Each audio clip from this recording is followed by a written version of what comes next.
ทักทายสบายดีพี่น้องสบายดีพี่น้อง FC แฟนคลับเอออยู่กับเหิดเด้อพี่น้องเลย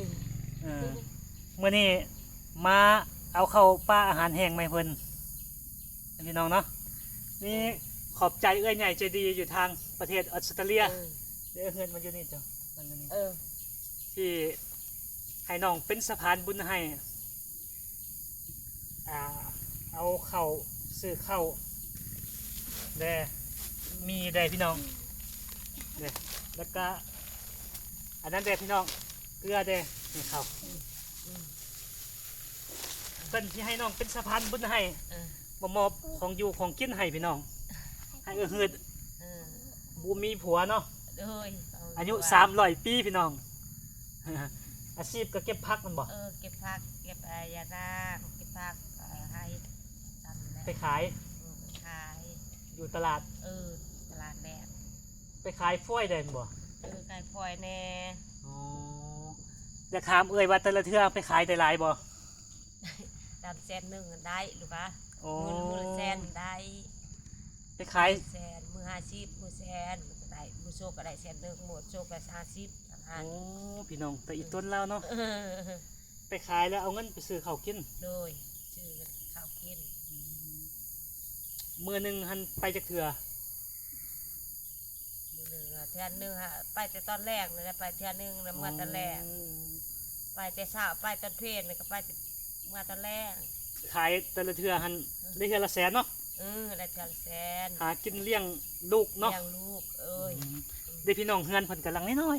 หังน้อยเฮือนเพิ่นเด้ให้เห็นเฮือนเนี่ยเฮือนเพิ่นเด้หังน้อยจังซี่จังเห็นทุกเฮือน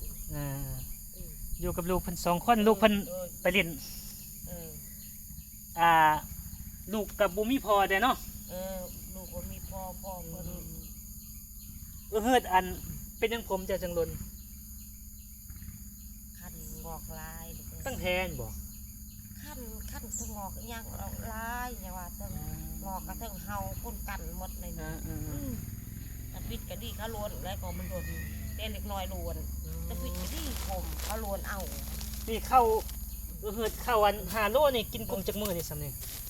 ได้3 มื้อ3-4 มื้อเบิดบ่3-4 มื้อ3 มื้อหมดนี่15 ถุงนี่กินได้ประมาณจักมื้อนี่เป็นทิศเป็นทิศ2 ทิศเนาะเป็นทิศ2 ทิศนะฮะแต่เกลือนี่ก็ได้แล้วเป็น2-3 ทิศ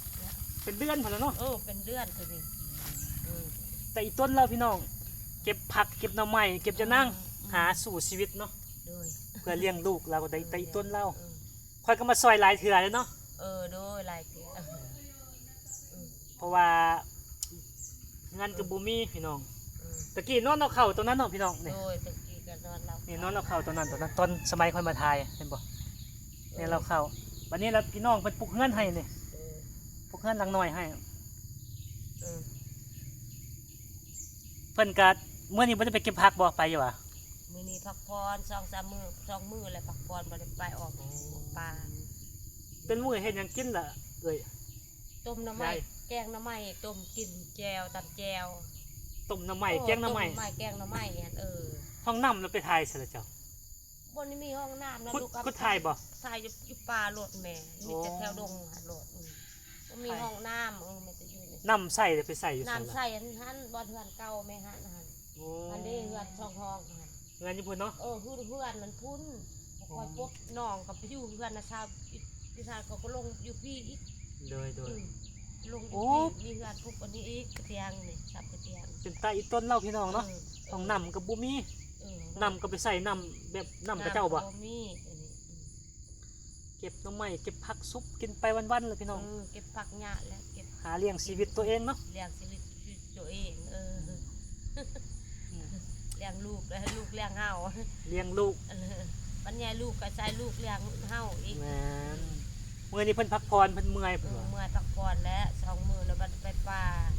ย่างมื้อนึงเป็น5-6 ลักพี่น้องไปเก็บผักเนาะ